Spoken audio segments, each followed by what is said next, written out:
Hello বন্ধুরা, তো আজকে যাব আমি আর অর্পণ আম পাড়তে। তো আমরা চলে এসেছি বাগানে, দেখতে পাচ্ছ। তো এখানে কত সবাই বসে রয়েছে।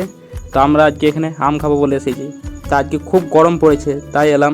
তো দেখছো এখানে কত সবাই ছেলে রয়েছে। তো এখানে সাগর আম পাড়বে, তো আমরা সেটাই দেখছি।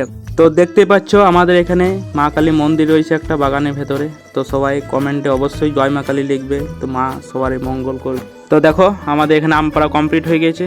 তো অনেকগুলো আম পেরেছে, দেখো অর্পণ কেমন পোজ দিচ্ছে। ও তো শুধু পোজ ছাড়া কিছু জানে না। আমাদের আম পাড়া কমপ্লিট হয়ে গেছে। তো দেখো আমরা 5টা আম পাড়তে পেরেছি, আর বেশি পাড়তে পারিনি। তো গাছটা খুব উঁচুতে, তো ঢিল ছুটতে খুব অসুবিধা হচ্ছিল। তো দেখো সাগর প্রস্তুতি নিচ্ছে আম খাবার জন্য। আমরা ওদের কাছ থেকে 2টা আম নিয়ে নিলাম। তো এবার অর্পণ আম ফাটাচ্ছে। তো আমটা এবারে খেয়ে বলবো যে কেমন হয়েছে না হয়েছে।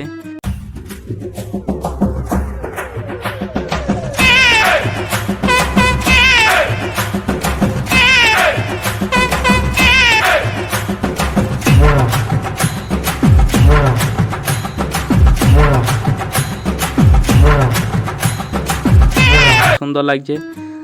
আর এইদিকে বাচ্চা পাটিগুলো কেমন দেখছে আম খাচ্ছে। তো সবাইকে দেওয়া হয়েছে আম, 5টা আমের মধ্যে এত সবাই খাচ্ছে, ভাবা যায়। আমাদের আম খাওয়া কমপ্লিট। তো এবার আমরা বাড়ি যাই। তোমরা মিনি ব্লগ দেখার জন্য চ্যানেলটা সাবস্ক্রাইব করো। বাই।